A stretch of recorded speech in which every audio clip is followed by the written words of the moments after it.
Sometimes the best things in the world are soured by some of the worst. Rain on your wedding, a breakup on your birthday, or finding out about a new Life is Strange game by reading an article about how Nazi imagery was found in it. Well, if you didn't know what was going on with DeckNine Games before this, that's what just happened to you. A currently untitled Life is Strange game is in active development by the studio behind acclaimed works such as Before the Storm and True Colors, and we may have just found out in the worst way imaginable. For those unfamiliar with DeckNine Games, they first entered the realm of Life is Strange when they developed their debut series entry, Before the Storm, back in 2017. If you were anything like me, this was an extremely exciting time to be a Life is Strange fan. While Before the Storm certainly doesn't leave the lasting legacy of its predecessor, it is remembered fondly by many fans who had a great experience playing it. The same goes for their second entry into the franchise and their first standalone story, True Colors, which was published by Square Enix in September of 2021. Unbeknownst to many was how this seemingly normal development studio was hiding a seedy underbelly of Nazi symbolism, crunch culture, and a toxic working environment. In early April of this year, a senior reporter for IGN by the name of Rebecca Valentine uploaded an article to the IGN website titled "How Hidden Nazi Symbols Were the Tip of a Toxic Iceberg at Life is Strange developer DeckNine." In this article, she confirms that DeckNine, as of now, are actively working on the next entry in the Life is Strange franchise. In fact, current sources indicate that the development is progressing well, meaning we may even be due an announcement soon. But before we get too deep into that, we can't really ignore the elephant in the room. In early 2023, developers at DeckNine noticed several Nazi dog whistles in the development builds of the new Life is Strange game, including references to the number 88, the Hegel rune, and several other symbols.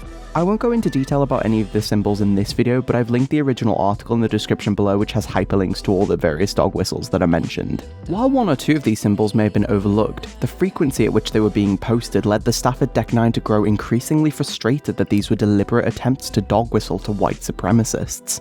And according to over a dozen employees, executives had a bit of a track record of failing to act for the benefit of marginalized individuals at their company. We'll get onto that later. Many who spoke to Rebecca Valentine felt that DeckNine had let a, quote, toxic work culture bleed into their studio, with abusive leaders being protected, those advocating for authentic representation in their games being bullied, and crunch culture seeping into the lives of their employees. While accounts state that DeckNine never imposed mandatory crunch periods, it seemed that the relationship between Square Enix and DeckNine had been a bit of a catalyst for these crunch issues, and executives did very little to protect their workforce from being treated like an expendable resource. Square Enix seemed to put a lot of pressure on DeckNine to deliver work in unrealistic production schedules, to the point that one individual even remarked that Square Enix London were bullies, and this caused a significant amount of toxicity to bleed over into their working environment. So while it seems that DeckNine executives weren't the sole cause of this kind of stress, they certainly didn't do much to protect their employees from the demands raining down from above. Many employees remarked that there seemed to be very little passion behind the partnership between the studio and publisher. Square Enix enjoyed outsourcing their prequel to a cheaper studio, and DeckNine's financial executives saw an opportunity to attach their name to an established brand, without really considering how such an unfavourable deal might negatively impact their employees. It was hardly like Square Enix left DeckNine to get along with their project either. It seemed they were extremely controlling over what they felt should be included in a Life is Strange title. Despite Life is Strange being hailed in the queer community and primarily enjoyed by audiences who celebrate seeing themselves represented like this, many employees recalled an incident during the development cycle of True Colors where Square Enix told developers they didn't want Life is Strange to be known as the gay game. A shocking example of this was Square Enix's handling and marketing of Alex Chen's sexuality in Life is Strange True Colors. While you and I likely praised Alex's great bisexual representation, you may be surprised to know that this didn't always seem to be the case, nor was it Square Enix's original plan. In press guides provided to DeckNine's developers, Square Enix was reportedly very clear on the topic, that Alex's sexuality was not to be discussed at all. This was until those with review copy seemed to respond very positively to the idea of Alex being bi, at which point Square Enix seemed to retroactively embrace the idea that this is what they were going for all along. In an era of rainbow capitalism where corporations rush to react to the growing market of now legal and palatable gay people to garner profit as if they supported them all along, this makes me feel some very strong things. Square Enix has since declined to comment on the matter. Shockingly, this is only the tip of the iceberg for DeckNine. Alongside complaints of low pay and a lack of corporate mobility, many expressed their frustration at a multitude of toxic behaviours which went unaddressed for months. including but not limited to sexual harassment, bullying, and transphobia. Multiple employees recalled stories of the same senior programmer known for frequently making crude jokes with racist and sexist undertones. Following an extended period of harassment towards a young female producer, this individual was fired from DeckNine. One anonymous source, however, recalled management fighting to keep the programmer on board, despite knowledge of his treatment of his co-workers. The saga of women being treated poorly at DeckNine doesn't start and end here, though. In fact, Valentine recounts that every single woman she spoke to while writing this article had at least one recent horror story, all the way from not being considered for promotions to literally being harassed in the workplace. Madeline Tate, a former Life is Strange producer at DeckNine, told Valentine that we're usually treated as a marketing or PR asset. That's how higher-ups often talked about us. Every promotion where a woman got promoted took a team effort, everyone suggesting them, sending emails, both men and women, dozens just trying to get them promoted. Every department in DeckNine seemed to be negatively impacted by this, but chiefly of them all was the narrative team working on their games. Life is Strange's narrative team at DeckNine is one of the most diverse teams at the studio. Those both in and out of the group reported that the team was undergoing sexism, harassment, bullying, transphobia, microaggressions, alienation, and various other toxic behaviours during the process of development.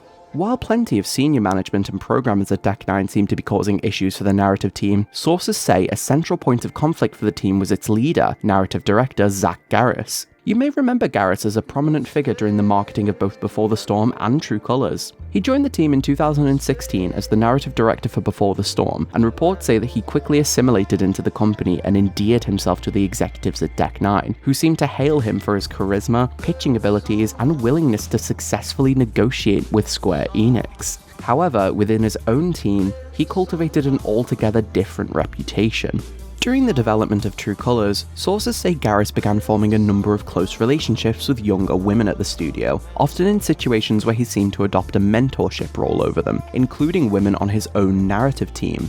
Multiple women described him as love-bombing them, showering them in compliments, convincing them of their potential to be promoted and get raises. Sources would even say that he would stay late at the studio talking to these women, inviting them to lunch, dinner, drinks, movies, or even to his house after work. He would instigate deeply personal conversations with these women and even text them outside of work hours about personal topics.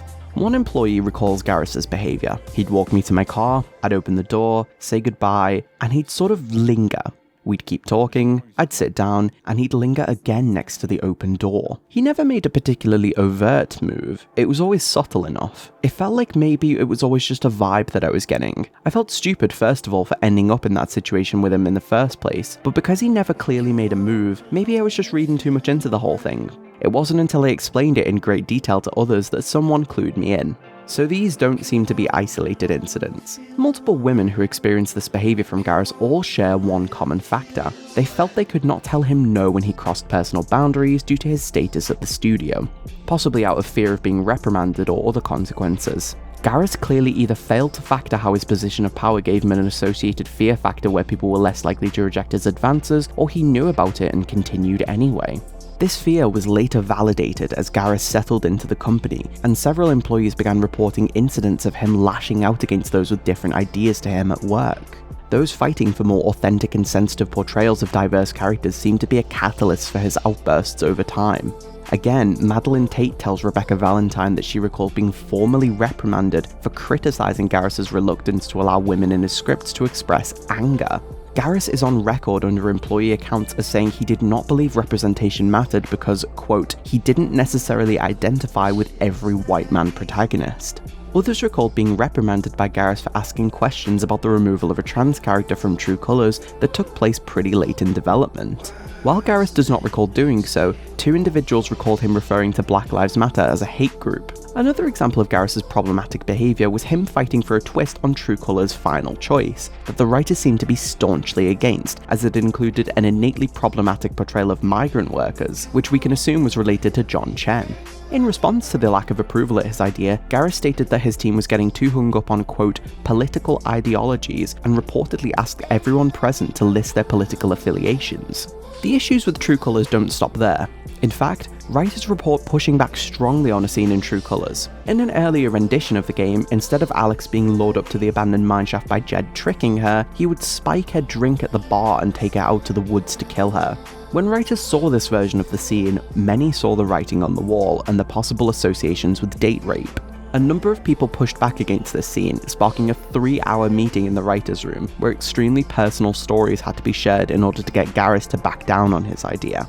The detail was seen as distasteful, inappropriate, and irrelevant to the plot.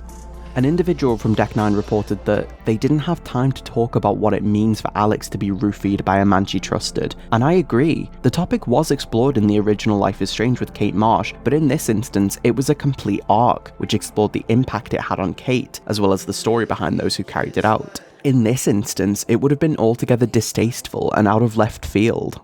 Garrus, while ultimately agreeing to change this detail, did not seem too happy about it. In fact, an anonymous source recalled Garrus suggesting that this pushback wouldn't need to occur if he was making a game about a man, Nathan Drake, for example. He went on a long tangent about how writers need to be creatively brave enough to go to ugly places for the sake of art, and overall acted like he was compromising on the scene rather than just removing something unnecessary and distasteful. HR's response to Garrus's behaviour was lackluster. Perturbed employees were encouraged to see things from his perspective, and while HR reportedly instructed Garrus to stop taking young women out to dinners, he did not. As these issues caused the relationship between him and his team to sour, Garrus and another lead took up the mantle on making most of the story decisions for True Colors, even rewriting work from other writers without allowing them to give feedback, even on stories centering marginalized characters. Despite many staff being honest with management about Garrus's issues, they felt management did not take sufficient action. This issue fizzled out when Garrus later left the company of his own accord. But when True Colors launched to critical acclaim and commercial success, DeckNine geared up to expand its portfolio, presumably with another Life is Strange title, with higher-ups intending to bring Garrus back into the fold for a new entry in order to fix some issues they were having with their new script. As you might expect, the narrative team did not take kindly to this news. Following a series of meetings, messages, and emails, multiple people begged management not to bring him back. While a number of workers, especially women, felt they were being underpaid, executives were considering a massive salary for Garrus on his return. HR eventually swooped in to cover DeckNine legally, allegedly suggesting that they could be liable for his behaviour if they invited him back after the reports made against him. Despite this, however, the CEO and CFO of the company insisted that they needed him, which led to multiple writers handing in resignations. Finally, seeing how difficult it would be to reintegrate Garrus into the team, management decided he would not directly return to the team and would instead land a job with Telltale Games, where he did go on to work in a project in partnership with DeckNine anyway. So while he had not returned in any official capacity, he was still very much adjacent to the company. In a statement to IGN, Telltale asserts that they were not aware of any concerns about Zach prior to his hire, and declined to comment about any of the issues relating to DeckNine.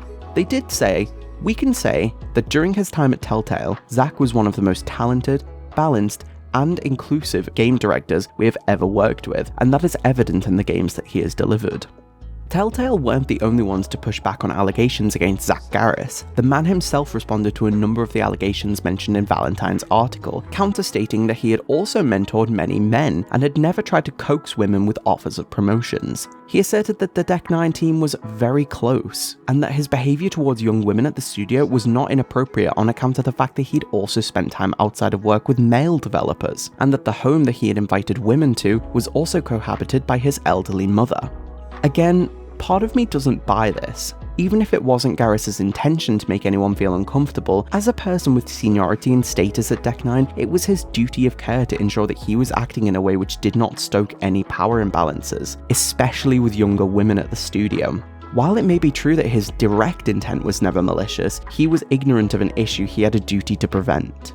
In fact, Garrus goes further than defending his own claims and instead turns the blame around to the narrative team, claiming that a smaller portion of the group was not collaborating well. He goes on to describe his writing team as creatively inflexible, antagonistic towards difference, and not inclined to listen or compromise. Garrus heralds himself as the saviour of True Colors, implying that the game would likely have been cancelled if it were not for him.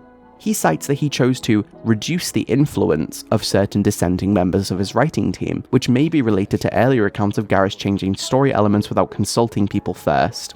If this is the case, it seemed that Garrus completely stopped communicating or accepting input from anybody, and may have just outright refused to talk to people on his team. In terms of his views on the situation, Gareth seems to assert the idea that his team as a whole were divided on certain issues. He goes on to encourage readers of the article to not let the biased viewpoint of a select few blind you to the truth of the whole. While many accounts from his team point to Gareth as a catalyst for conflict in the studio, with him at the centre of many stories where writers felt like their voices weren't being heard. After Gareth had left the studio, many disenfranchised employees began to feel optimistic about the future of their work again, wishing to create a home out of the DeckNine studio for people like them. Zach left, we managed to reshape the story into something we liked and cared about and really genuinely believe in. I think our upcoming game is a really good game, and we built this incredible, diverse team of writers who are very, very good at their jobs, but on top of that, extremely good to one another. It was such a supportive, open, and honest place to work. And then everything hit the fan. One thing after another. Near the end of 2022, an individual working at DeckNine noticed something odd in a development build of the new Life is Strange game. The only detail we know about this new title as of now is that it contained what seemed to be a reference to a racist meme. The asset was flagged to management at DeckNine, and a few months went by. Another person saw the same scene and noticed that a different asset had made its way into the game, the number 88, which is widely used as a hate symbol referencing Hitler. This person also flagged the issue to their superiors under the assumption that this was an accident, but as word spread and more attention came to the scene, even more symbols were found, including references to the number 18 and the Hegel rune, along with a resurfacing of the aforementioned racist meme. Despite the outcry from teams at DeckNine and HR's assurance that an investigation was ongoing, months went by, and the assets remained unchanged. Staff were left to grapple with the idea that a co-worker was sneaking Nazi dog whistles into a Life is Strange game. While one of these things might have been an accident, two things maybe, the staggering number of Nazi hate symbols in this one particular scene left little room for reasonable doubt that somebody was doing this on purpose. Elizabeth Balu picked up on this train of thought. She stated that, "I have tried to hold space for the idea that one person made a bunch of extremely unfortunate coincidences. It is really hard for me to believe that, especially because we asked them to remove the meme and they kept it on there but smaller. So either this was a case of the worst miscommunication known to mankind, or, Occam's razor, simplest explanation is that someone was trying to see how many of these things they could get away with before somebody noticed." For symbols like this to be stuck into any game feels horrid, but in a Life is Strange game, it feels particularly rotten. It took until the end of August of 2023 for the CEO Mark Lyons to post a message in their Slack chat, stating that the symbols were not an intentional action, but would be removed due to audiences possibly perceiving them as hate speech. Following this, he announced that the company would be instituting an anti-hate speech policy with a comprehensive guide on investigating future instances of hate speech, as well as mandatory training to raise awareness of hate speech. Responses throughout the company varied, with some reacting positively and expressing gratitude, and others seeming defensive or even mocking. While leadership at DeckNine had arrived at a conclusion finally, and one that was fairly agreeable, this was once again an instance where leadership had failed to be proactive about preventing issues raining down onto their employees. Once again, individuals at DeckNine had needed to report this issue en masse. They'd had to wait so long for management to take action, and it seemed like the response was being belittled and mocked by their co-workers. A consistent theme in this story, according to individuals at DeckNine, is that they so often had to advocate for themselves in situations where they really should have been protected. The original hate symbols were identified in late 2022, with no statement being issued until August 2023. The next month, in September, DeckNine claimed to have hired a Denver-based investigation firm to look into the situation. However, as of now, in April 2024, no further information has been given to employees regarding this investigation, and current employees say that no anti-hate speech policies or training had been implemented as promised. The article goes on to discuss DeckNine's 2 rounds of layoffs in the spring of 2023, during which teams working on the new Life is Strange project were forced into a period of crunch, as they had to ensure the remainder of the team was able to finish the project in their absence. There was a strong perception that DeckNine's leaders were unwilling or unable to advocate for the studio to get the resources and time that it needed, and this was reflected in their deals with both Telltale and Square Enix. Sadly, DeckNine is now just over half the size it was during the height of True Colors. Staff impacted by the layoffs only received 2 weeks of severance pay, regardless of how long they'd served at the studio. So now, this leaves us in a tough spot.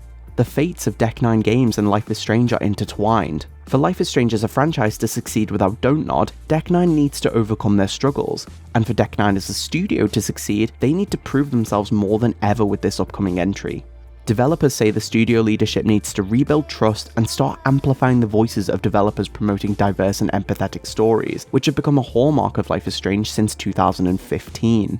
If you're anything like me, certain parts of this article may have left you in shock, maybe even worried about whether you should support Deck9 going forward. Madeline Tate might have a few words of wisdom for you, words that I found to be quite profound in the wake of what we now know. I worry that True Colours and Before the Storm are important to the queer community, and I just worry that people will think they can't play these anymore. But every good thing we got in these stories was fought for by female and queer writers, and games aren't made by one person. If you're marginalised, you have to love games so much more to make them because you have to put up with so much more shit. Every moment you saw yourself in people like Alex, Steph, Chloe, or Rachel were moments that individuals like yourself fought for. A writer, artist, or developer who persevered to achieve authentic, sensitive representation. People who wanted their stories to be heard and who wanted you to feel heard too. If you found yourself touched by these characters, as many of us have, remember the hours that these people must have spent stressing about how to navigate the murky waters of corporate toxicity. Those who pushed back against Zach Garris, who played their part in raising awareness about the presence of hate symbols. The way we found out is awful, yes, but don't feel guilty for feeling hopeful, for feeling excited. The upcoming Life is Strange title is a testament to the people who genuinely believe in capturing a piece of their own life experience and shining light to stories that aren't covered in many other pieces of media. So many people at Deck9 refuse to give up on delivering these stories. They've worked tirelessly to ensure that the essence of inclusive storytelling remains intact throughout all of their games. The least we can do is show them some love for what they create in the future, and that's exactly what I plan to do by covering this upcoming game on my channel. I'm really excited to see what the future holds for Deck9. I'm really hoping they'll emerge from this stronger than before. All we can do now is stay tuned for the incoming announcement about the new title. We have very little to speculate on, but I've got a feeling that won't be the case for very long, and I hope you'll join me for the ride. I appreciate this video was a little more abstract and wordy than most of my other videos, but this isn't really a topic I feel I can ignore in good faith while still making videos on Life is Strange. I'm not in the business of turning a blind eye to the pain points of the games industry. Please remember to heed the warnings of stories like this, and remember that we still have a long way to go to remove boys club culture in all industries, but particularly the field of game development. Respect the victims and their stories, and remember that absence of evidence is not evidence of absence. Plenty of details in the story can't be shared for a plethora of reasons, including needing to protect the identities of those still working in the games industry and any relevant NDAs employees may have signed. Everybody who spoke out in this story felt enough conviction in their experiences to do so, even when they were potentially at risk of losing their livelihood or facing legal ramifications for doing so. Please respect that. The link to the full article is in the description of this video. Please support Rebecca Valentine for her journalistic work, because I couldn't have dreamed of writing an article of such scale. Thank you very much for watching this video. If you enjoyed it, why not give it a like or leave a comment down below. I enjoy reading your comments, and I even use a lot of them as inspiration for my future videos. If you'd like to show your support in the form of a tip, check out my Patreon or come and chat in our Discord server, where we discuss all things Life is Strange. Everything you need is in the description of the video. With that said, I think I've said my piece. Thank you very much for watching this video. Look after yourself, and have a nice day. Bye bye.